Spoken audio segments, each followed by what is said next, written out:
연말정산을 1도 모르신다고요? 매년 할 때마다 헷갈리신다고요? 괜찮습니다. 연말정산의 기초부터 실전 사례까지 한 방에 정리해드리겠습니다. 중학생도 이해할 수 있는 연말정산, 저와 함께 절세하러 가시죠. 안녕하십니까, 인사이드머니의 정재기입니다.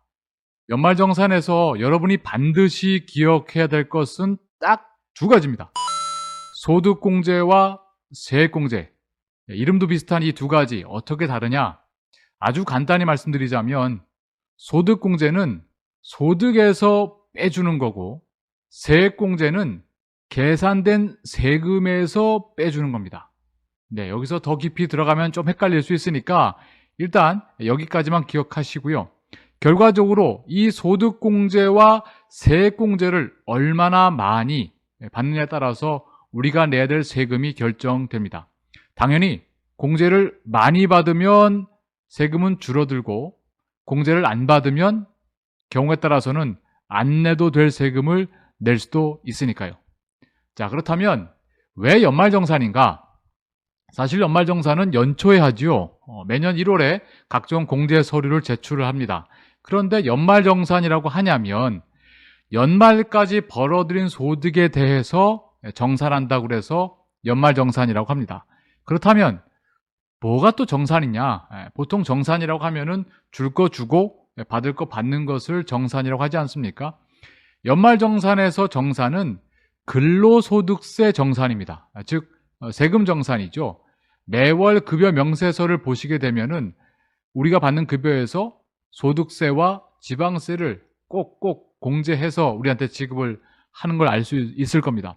자, 이렇게 1월 달부터 12월까지 납부한 세금, 이것을 기납부세액이라고 하는데요.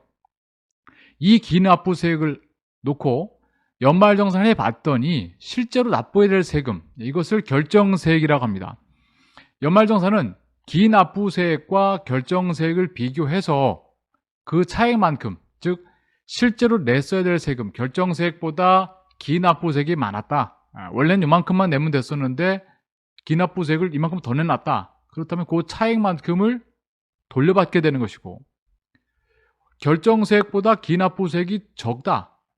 원래 이만큼 냈어야 되는데 1월 달부터 12월 달까지 낸 게 요거밖에 안 된다. 그러면 그 차액만큼을 우리가 더 토해내야 되는 것이죠. 이것이 바로 연말정산이 되겠습니다. 그래서 13월이 월급이 되려면 결정세액이 그렇죠, 적어야 되는 거죠. 안 그러면 13월에 세금이 될 수도 있는 겁니다. 사실 연말정산의 최종적인 목표는 환급을 많이 받는 것, 물론 그거 기분 좋긴 한데 그것이 아니고 이 결정세액을 최소화시키는 것, 이것이라는 걸 꼭 명심하시면 좋겠습니다. 자, 이제 본격적으로 연말정산을 통해서 결정세액을 뽑아내는 과정을 한번 알아보겠습니다. 벌써부터 머리가 막 쥐가 날 것 같다, 이런 분 계실 것 같은데 네, 괜찮습니다. 우리가 이것을 다 일일이 계산할 필요는 없고요. 뭐 숫자를 굳이 막 암기를 달달달 할 필요도 없습니다. 중요한 것은 우리가 챙겨야 할 포인트, 그것을 정확하게 기억하시는 거니까요. 제일 먼저 등장하는 것은 총급여입니다. 흔히 말하는 연봉이죠. 급여라든지 상여, 뭐 수당, 성과급, 뭐 명칭에 관계없이 우리가 직장에서 일하고 받는 돈은 다 여기에 포함이 됩니다. 다만 일정 금액 이하의 연구보조비, 뭐 자기 차량 운전 보조금, 출산수당 같은 것들은 비과세 소득이라고 해서 세금을 안 매기는 소득, 이렇게 되죠. 그렇다고 해서 이것을 우리가 꼭 굳이 일일이 막 외우고 다녀야 되느냐? 그럴 필요는 없습니다. 그 정도는 우리 회사에서 다 알아서 분류해서 국세청에 신고를 해줍니다. 자, 이제 제가 아까 중요하다고 말씀드렸던 첫 번째 공제, 소득공제를 시작해 보겠습니다. 연봉 전체에 대해서 세금을 매겨지는 게 아니고 총급여에서 소득공제 받은 금액은 빼고 그 나머지 금액으로 세금을 계산하게 됩니다. 이걸 연말정산의 전반전이라고 할 수 있겠는데요. 소득공제에서 맨 처음 적용되는 것은 근로소득공제입니다. 우리가 회사 다니느라고 고생을 많이 하잖아요. 그래서 이런저런 비용도 쓰고 하는데 이것을 일일이 증빙 자료를 내가지고 공제받기가 좀 번거롭고 어려우니까 총 급여액에 따라서 자동으로 계산해서 공제를 해줍니다. 따라서 우리가 신경 쓸 필요는 없겠죠. 네, 그래도 궁금하신 분들은 제가 옆에 표를 올려드릴 테니까 한번 보시고, 내 근로소득 공제가 얼마겠구나 한번 따져보시는 것도 뭐 좋겠습니다. 자, 이제 우리가 본격적으로 신경 써야 될 소득공제를 좀 알아보겠습니다. 첫 번째는 인적공제입니다. 우선 본인과 부양가족 수에 따라서 한 명당 150만 원을 공제해 줍니다. 예를 들어서 4인 가족이라면 150만 원 곱하기 4명 600만 원이죠. 네, 이 600만 원을 공제받을 수 있는 겁니다. 만약 연봉이 6천만 원인 분이 인적공제로 600만 원을 공제받으면 거의 10%에 해당되는 총소득 부분들은 아예 세금을 안 내게 되는 것이니까 꽤 크죠. 그래서 누구를 이 인적공제에 넣어야 되느냐 또는 넣어도 되는가를 아는 것은 대단히 중요합니다. 그리고 정확히 하셔야 되죠. 이렇게 되어 있습니다. 생계를 같이 하는 배우자, 본인 또는 배우자의 60세 이상 직계존속, 우리 부모님, 또 장인 장모님, 시부모님, 할아버지 할머니 여기에다 해당되시는 거죠. 그리고 20세 이하의 직계비속, 우리 자녀들 해당이 되겠습니다. 그리고 형제자매도 나이가 만 60세가 넘거나 또는 아직 20살이 안 됐다고 한다면 형제자매도 우리 인적공제 대상이 될 수가 있습니다. 자, 그리고 이 사람들은 연간 소득 금액이 100만 원 이하여야 됩니다. 연간 소득 금액 100만 원 조금 생소하시죠? 제가 좀 이따 말씀드릴게요. 자, 어쨌든 상식적으로 생각해 볼 때 내가 번 소득으로 부양을 해야 될 정도로 나이가 많거나 적고 또는 소득이 적은 사람들이 바로 이 부양가족 인적공제 대상이 된다, 이렇게 보시면 되겠습니다. 먼저 나이는요, 매년 12월 31일 기준으로 해서 만 나이로 따지면 되는데 뭐 간단하죠. 자, 여기서 조금 복잡한 것, 아까 말씀드렸던 연간 소득금액 100만 원, 이게 뭐냐, 이게 사실 흔히 쓰는 표현이 아니기 때문에 좀 헷갈릴 수 있습니다. 자, 만약에 배우자나 또 우리 부모님, 60세 이상의 부모님이 은행 예금을 맡기셔서 이자를 받으셨는데 이 이자로 1년에 100만 원을 넘게 받았다. 그렇다면은 인적공제를 받을 수 있을까요? 없을까요? 네, 받을 수 있습니다. 왜냐하면 이자나 배당 소득의 경우에는 연간 2천만 원, 그러니까 이자나 배당으로 2천만 원이면 엄청나게 큰 자산인데 어쨌든 그 이하로 받게 될 경우에는 보통 은행에서 예금 이자 받으면 15.4% 보통 원천 징수하고 끝나잖아요. 이걸 분리과세로 종결된다고 합니다. 그렇기 때문에 인적공제를 받을 수 있습니다. 2천만 원 넘어가시는 경우는 종합과세가 되기 때문에 되기가 좀 어렵겠죠. 자, 그러나 우리 부양가족이 근로소득이 좀 있다. 그냥 뭐 풀타임으로 직장을 막 다니는 건 아니고 잠깐씩 근로소득이 좀 생겼다. 그래서 그걸 모아봤더니 이 총 액수가, 총 급여액이 500만 원이 안 된다. 그렇다면은 인적공제 받을 수 있고 500만 원을 넘는다. 그럴 경우에는 연간 소득 금액이 100만 원을 넘게 되기 때문에 이 경우에는 인적공제 대상으로 넣으시면 안 되는 겁니다. 그리고 주택이라든지 상가, 임대소득 있으신 분 계시죠? 월세 받으시는 분들. 이런 경우는 또 대부분 임대소득이 있기 때문에 인적공제 대상이 될 수가 없습니다. 꼭 한번 체크를 해보셔야 되겠습니다.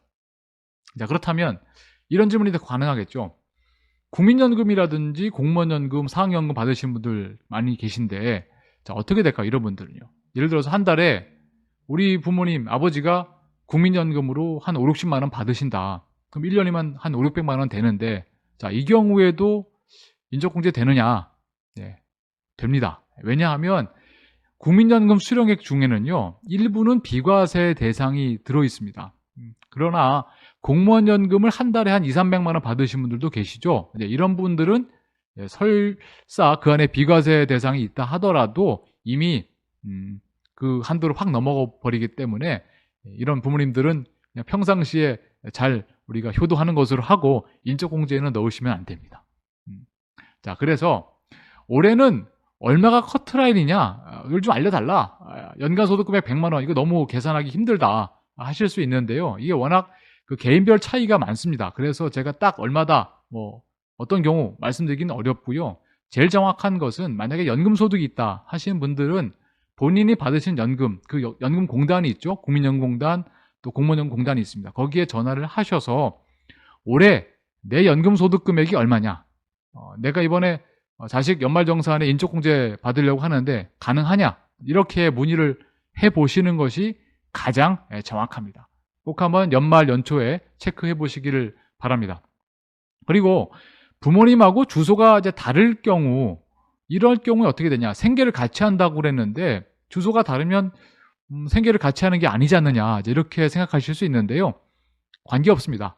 부모님하고는 주소가 다르더라도, 그러니까 부모님은 지방에 계시고 자녀는 서울에 직장 때문에 와 있다 하더라도 이 자녀의 인적공제 대상이 되실 수 있습니다. 아까 말씀드렸던 소득 기준하고 또 연령 기준만 해당이 되신다면요. 그리고 부모님의 연세가 70이 넘으신 경우에는 경로우대 추가 공제라고 해서 100만 원씩을 더 받을 수가 있고, 또 부양가족 중에 장애인이 있다 하신다면 200만 원을 추가로 더 공제 받으실 수가 있습니다. 자, 소득공제 두 번째는 흔히 말하는 4대 보험료 공제입니다. 우리가 납입한 국민연금, 공무원연금, 사학연금, 군인연금, 그리고 국민건강보험료, 고용보험료, 이런 것들은 자동으로 홈택스에 반영이 됩니다. 따라서 우리가 굳이 그걸 신경 쓸 필요는 없겠고요. 자, 소득공제 세 번째, 주택 관련된 저축이나 대출 원리금 부분입니다. 여긴 크게 세 가지가 있는데요. 첫 번째, 청약통장입니다. 청약통장에 불입한 돈에 대해서 공제를 받을 수 있습니다. 주택청약 종합저축 갖고 계신 분 많이 계시죠? 그렇다면 거기에 연간 240만 원을 한도로 해서 40%를 공제받을 수 있습니다. 복잡하시죠? 한 달에 20만 원을 불입을 했다. 그렇다면 240만 원이죠. 그 240만 원의 40%면 얼마입니까? 그렇죠. 96만 원입니다. 즉 96만 원은 소득공제, 즉 원래 내 총급여에서 이 96만 원은 빼고 세금을 계산해 보자, 이렇게 뜻이 되겠습니다. 자, 그런데 이 청약통장에 무조건 돈을 넣는다고 그래가지고 공제를 다 받을 수 있는 것은 아니고 몇 가지 조건이 있습니다. 모두 충족이 돼야 되는데, 첫 번째, 총급여 7천만 원 이하, 무주택, 세대주인 근로자여야 됩니다. 즉 유주택자다, 청약통장 있을 수 있거든요. 하지만 연말정산하고는 관련이 없습니다. 그리고 맞벌이 부부다, 그렇다면 둘 다 청약통장이 있다, 둘 다 공제를 받을 수 있는 게 아니고 아까 세대주 말씀드렸죠. 세대주인 사람만 공제를 받을 수 있습니다. 간혹 이런 경우가 있습니다. 맞벌이신데 세대주는 남편으로 되어 있고 청약통장은 아내분이 열심히 부으신 거예요. 자, 이 경우에 다른 조건은 다 됐다 하더라도 세대주가 아니시기 때문에 공제를 못 받으시는 겁니다. 자, 이럴 경우라면 세대주를 바꾸시든지 아니면 남편분이 청약통장을 다시 가입하시든지 이렇게 하시는 게 적어도 연말정산 면에서는 유리하겠습니다. 그리고 두 번째, 전월세 보증금 대출 받으신 분 계시죠? 이것을 주택 임차 차입금이라고 하는데 연간 원리금 상환액의 역시 40%를 공제해 줍니다.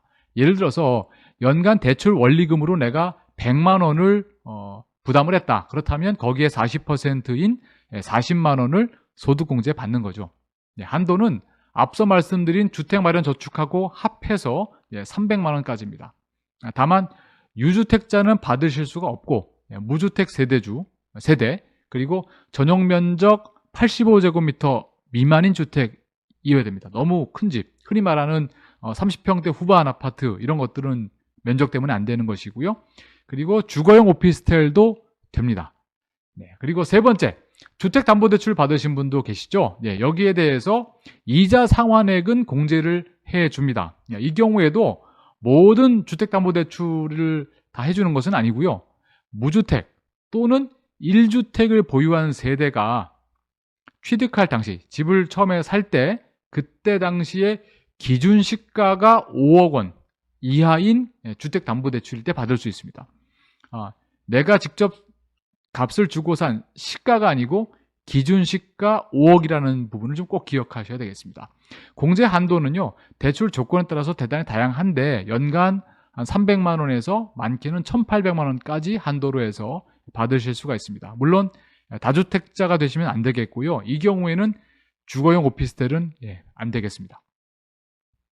자, 다음으로 소득공제에서 가장 관심 있어 하시는 것, 바로 카드공제, 신용카드, 체크카드, 현금 영수증에 따른 소득공제 부분입니다. 그런데 이게 사실 좀 따져보면요, 생각보다 쓰는 돈에 비해서 공제 효과가 정말 큰가, 이런 생각이 좀 들 수도 있습니다. 한번 잘 들어보시죠. 이건 우리가 다 일일이 서류를 갖다 낼 필요도 없죠. 왜냐하면 연말정산 간소화 서비스에서 다 제공이 됩니다. 그런데 매번 하다 보니까 뭐 어떨 때는 되게 많이 되는 것 같은 느낌이 들다가도 막상 따져보면 그렇게 효과가 크지 않다는 것을 아실 수가 있는데, 기왕이면 우리가 같은 금액을 사용하고도 더 많은 공제를 받을 수 있는 길이 있다면 그렇게 하시는 게 좋지 않겠습니까? 네, 우선 연간 신용카드, 체크카드, 현금 영수증으로 우리가 쓰는 금액 총 합산액이 내 총 급여의 25%를 초과 사용해야만 공제를 받을 수 있습니다. 그러니까 즉 만약에 연봉이 4천만 원이다. 그렇다면은 25%니까 1,000만 원 이상을 써야 공제를 받을 수 있는 거죠. 간혹 이게 좀 아껴 쓰신 분들은 이게 안 되는 경우가 있습니다. 그럴 경우는 공제를 한 푼도 못 받는다는 거 꼭 기억하셔야 되고요. 다음으로 알아두실 것은 이렇게 총 급여의 25%를 초과했는데 그 초과한 금액에 대해서 신용카드는 15%, 그리고 체크카드와 현금 영수증은 30%가 기본 공제율입니다. 그러면 똑같은 금액을 썼다면 신용카드보다는 체크카드, 현금 영수증이 더 공제율이 높으니까 효과가 더 크다. 이제 이렇게 이해하시면 되겠습니다. 자, 예를 들어 볼게요. 연봉 4천만 원인 분이 1년에 신용카드로만 2천만 원을 썼다고 한번 가정해 보겠습니다. 네, 이분의 카드 공제액은 총급의 25%를 초과했죠. 초과한 금액이 얼마입니까? 1,000만 원이죠. 네. 자, 이 1,000만 원에 대해서 신용카드 공제율이 15% 적용을 해보면 150만 원입니다. 자, 150만 원 공제받으면 엄청 많이 받은 것 같은 느낌이 듭니다. 자, 그런데 150만 원을 세금을 깎아주는 게 아니고 이 150만 원에 대해서 이분의 그 소득세율, 이것을 따져봐야 되는데 보통 연봉 4천이면은 한계세율이 대개 15% 구간에 들 가능성이 높습니다. 그렇다면 실제로 이분이 절감한 세금은 150만 원의 15%인 22만 5천 원이 됩니다. 자, 이것을 만약에 더 공제율이 높은 체크카드로 썼다라고 가정을 해보면 45만 원을 절세할 수 있습니다. 자, 어떻습니까? 카드 2천만 원 쓰고 세금 45만 원 절세. 네. 어떤 분들은 야 그게 어디냐 이럴 수도 있지만 또 어떤 분들은 야 쓴 돈에 비해서 너무 세금 줄이는 게 적다 뭐 이렇게 보실 수 있습니다. 어쨌든 판단 여러분의 몫으로 남겨드리겠습니다. 자, 일단 여기까지만 아셔도 충분은 한데요. 좀 더 한번 들어가 볼까요? 만약에 총급여가 7천만 원 이하인 직장인이라면 도서라든지 공연, 박물관, 뭐 미술관 이런 데서 사용하시는 금액에 대해서 30% 공제율로 100만 원까지 추가로 더 공제를 해드리고, 근데 영화 보신 건 안 됩니다. 전통시장이라든지 대중교통 이용하신 것에 대해서는 40% 공제율로 추가로 각각 100만 원씩 공제를 더 해드립니다. 그리고 본인이라든지 배우자 또 직계 존비 속에 사용하는 금액도 합산이 됩니다.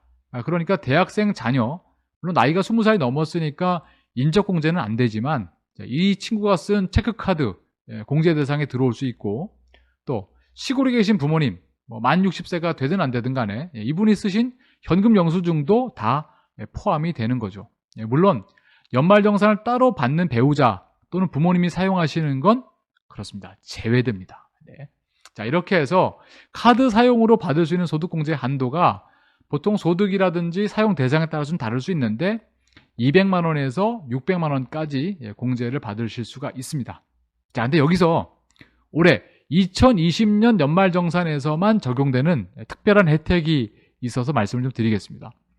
2020년은 코로나19나 또 여러 가지로 인해서 많이 힘들었죠. 소비 심리도 많이 위축이 되고 경제도 많이 힘들었습니다. 그래서 2020년 3월에 사용한 카드 공제는 원래 공제율의 2배를 적용해 드리고 4월부터 7월, 그러니까 4, 5, 6, 7 이 넉 달 동안 사용한 금액에 대해서는 체크카드, 신용카드, 뭐 현금 영수증, 뭐 전통시장 다 관계없이 모두 다 80%를 공제해 줍니다.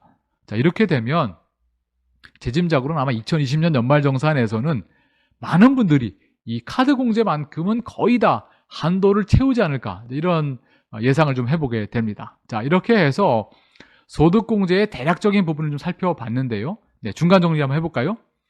총소득에서 근로소득공제는 자동계산으로 빼준다고 말씀드렸고, 그 다음에 인적공제, 연금보험료 공제, 주택자금 관련된 공제, 그리고 카드공제 같은 것들을 소득공제로 뺀 금액, 그리고 남은 금액이 과세표준이 됩니다.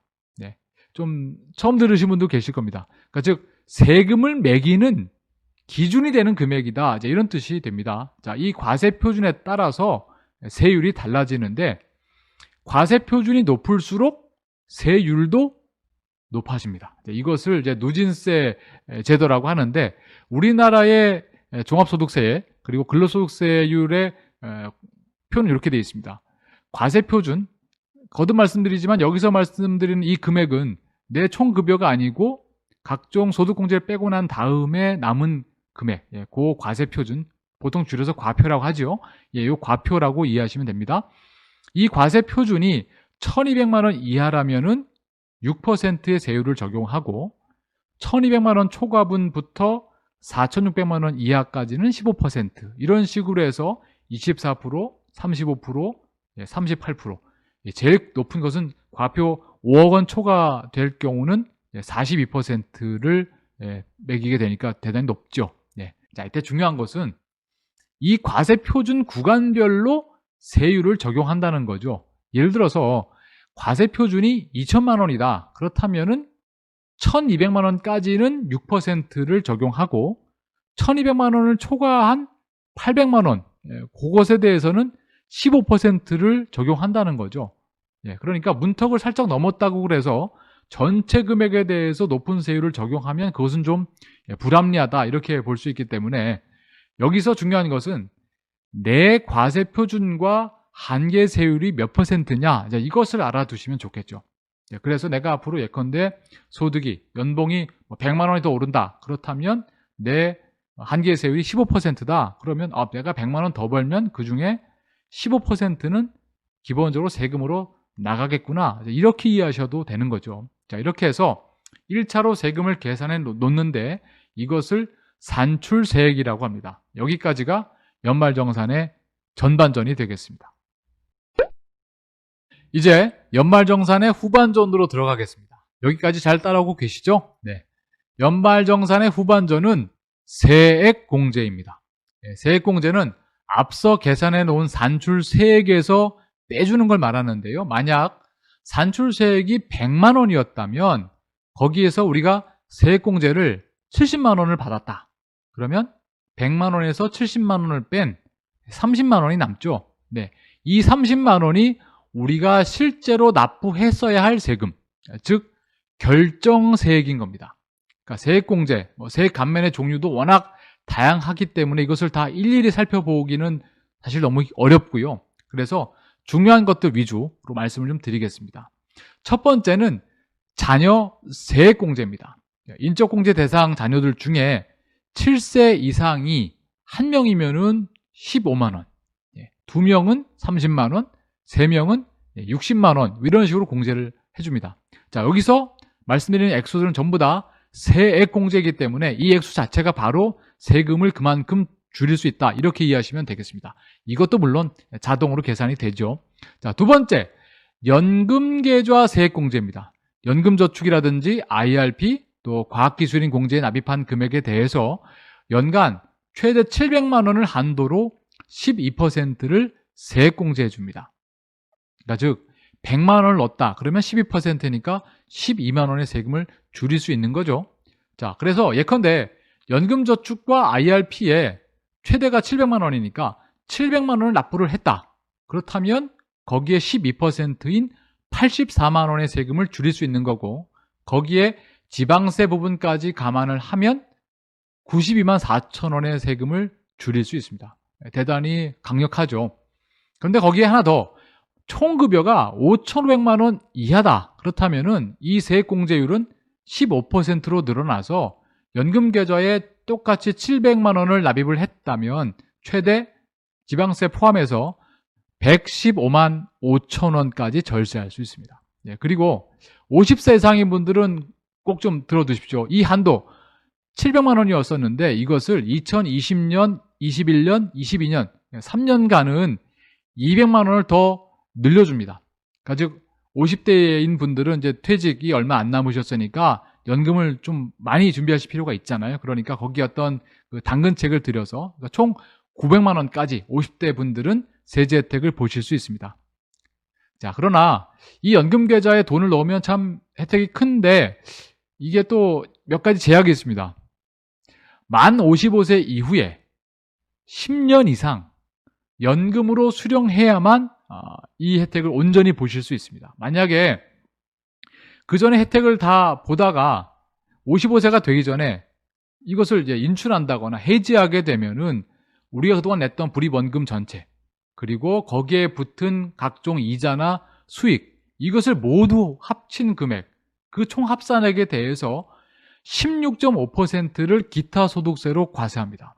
그러면 우리가 공제받은 건 12%, 15% 뭐 이 정도인데 16.5% 거기다 수익까지 합한 거니까 사실은 혜택 본 거보다 다 더 페널티를 매기게 되는 것이죠. 따라서 당장의 절세 혜택이 대단히 매력적이긴 합니다만 그렇지만 연금으로 수령할 수 있는 그런 금액까지만 납입하시는 게 좋습니다. 무턱대고 절세 혜택 때문에 가입하셨다가 유지를 못하시게 되면 결국 본인만 손해가 되잖아요. 꼭 유념하셔야 되겠습니다. 세 번째, 보장성 보험료입니다. 보장성 보험료는 연간 100만 원까지 12%를 세액공제해 줍니다. 본인이 계약자로 되어 있는 건강보험, 암보험, 의료실비보험, 자동차보험, 종신보험, 화재보험 어쨌든 저축성 보험이 아닌 이 보장성 보험료에 대해서는 연간 100만 원까지 연말정산에서 세액공제가 된다. 이건 역시도 연말정산 간소화 서비스에서 다 자동으로 반영이 되니까 알아만 두시면 되고요. 자, 네 번째는 의료비입니다. 의료비는 총급여의 3%를 초과해야 공제받을 수 있습니다. 총급여의 3%를 초과 지출한 의료비에 대해서 15%를 세액공제를 해드리는데 총급여가 5천만 원인 분이라면은 본인과 부양가족의 의료비가 3%면 5, 35, 150만 원을 초과해야 공제를 받을 수 있는 거죠. 만약에 200만 원을 썼다. 그렇다면은 150만 원까지는 공제 대상이 아니고 초과된 50만 원에 대해서 15% 그러니까 7만 5천 원의 세금을 줄일 수 있게 되는 겁니다. 여기 하나 또 주의하실 것은 의료실비보험을 가입하신 경우에 거기에서 보상받는 부분이 있죠. 그렇다면 그 부분은 의료비 공제에서 제외가 됩니다. 이게 의료실비보험 가입자 입장에서는 좀 억울할 수 있는데 이 소득세법 시행령이 개정이 되면서 이건 역시 우리가 연말정산 때 혜택을 보는데 좀 제약이 생겼습니다. 물론 이것도 연말정산 간소화 서비스에서 거의 다 자동으로 반영이 되는데 간혹 병원이라든지 약국에서 전산 입력을 누락했다거나 빠진 부분이 있다면 그것은 해당되는 병원이나 또는 약국에 문의하시면 또 바로 반영이 또 될 수 있으니까 꼭 챙겨보시면 좋겠고요. 그리고 올해부터는 그 시력 교정용 안경이라든지 컨택트 렌즈 구입비에 대해서 50만 원까지 공제가 되는데 별도의 서류를 과거엔 다 제출을 했었어야 됩니다. 안경점 가서 서류 떼서 제출해야 되는데 이것이 올해 2020년 연말정산부터는 간소화 서비스로 들어오게 된다고 하니까 또 이것은 대단히 좀 편리해졌습니다. 다섯 번째는 교육비입니다. 교육비인데 지출한 교육비의 15%를 또 세액공제 받을 수 있는데요.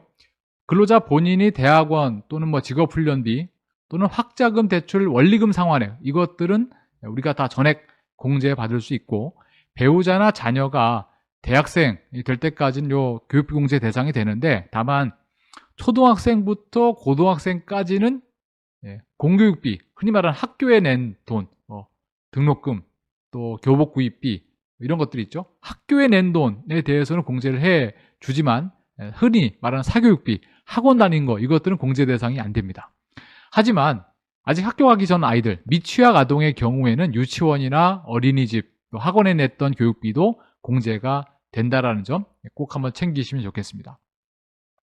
여섯 번째 기부금입니다. 정치자금 기부금 또 종교단체나 각종 사회복지단체에 후원하신 금액이 있죠. 여기에 대해서 세액공제를 해드립니다. 최근에는 이 기부금 영수증도 연말정산 간소화 서비스에 등록이 돼서 처리하는 곳이 늘어나고 있긴 합니다만, 이제 그렇지 않다면 직접 해당되는 기관에 문의하셔서 서류를 받으셔서 제출하셔야 공제를 받으실 수 있겠습니다. 자, 마지막 7제입니다. 월세액 세액공제인데요. 무주택 세대주로서 총급여액 7천만 원 이하인 근로자가 전용면적 85제곱미터 미만 또는 기준시가 3억 원 이하인 주택, 주거용 오피스텔, 고시원에 내가 임차해서 살고 있다. 그리고 거기에 월세를 내가 내고 있다. 그렇다면 그 월세액에 대해서 10%를 세액공제 받을 수 있습니다. 연간 750만 원까지 한도로 되어 있는데요. 여기에 총급여가 5,500 이하이신 분들은 10%보다 더 높은 12%까지 공제가 되니까 거의 한 달치 월세를 세금으로 돌려받을 수 있는 그런 효과가 있다고 볼 수 있겠습니다. 자, 이렇게 해서 산출세액에서 각종 세액공제를 쭉 빼면 우리가 그토록 기다리던 결정세액이 나옵니다.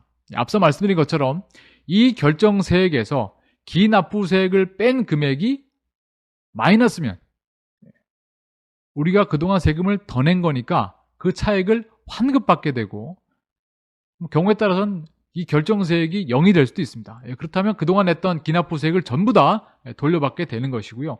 반대로 결정세액에서 기납부세액을 뺐더니 플러스다. 그러니까 결정세액이 더 큰 거죠. 그렇다면 원래 이만큼 더 냈어야 되는데 덜 낸 거구나. 그래서 그 차액만큼을 2월달이나 3월달 급여에서 추가로 세금을 내는 것으로 연말정산은 이제 모두 마무리가 됩니다. 자, 오늘 말씀드린 내용 다시 한번 좀 정리해보면, 총소득에서 소득공제를 뺀 것이 과세표준, 그리고 과세표준에 따라서 세율을 적용한 것이 산출세액, 이 산출세액에서 세액공제를 뺀 것이, 그렇죠, 결정세액, 그리고 이 결정세액과 기납부세액을 비교해서 그 차액을 환급받거나 더 내는 것이 연말정산입니다. 연말정산, 사회초년생분들은 처음 접하시는 경우에 대단 용어도 좀 생소하고 이게 뭐 너무 복잡하다 이렇게 느끼실 수 있습니다. 충분히 그러실 수 있습니다. 하지만 어떤 그 전반적인 흐름을 좀 이해하시는 것만으로도 충분하다고 하겠습니다. 다음 영상에서는요, 이 연말정산, 오늘은 이제 주로 어떤 기준이라든지 내용에 대한 말씀을 좀 드렸는데, 이것을 가지고 케이스 스터디를 좀 해보겠습니다. 우리가 직장에서 연말정산 하고 나면 받는 서류가 있습니다. 근로소득 원천징수 영수증이라고 있거든요. 그것을 가지고 한번 살펴보시면서 훨씬 더 구체적으로 이해하실 수 있을 거라고 생각합니다. 계속 시청해 주시길 바라고요. 감사합니다. 지금까지 인사이드 머니의 정재기였습니다.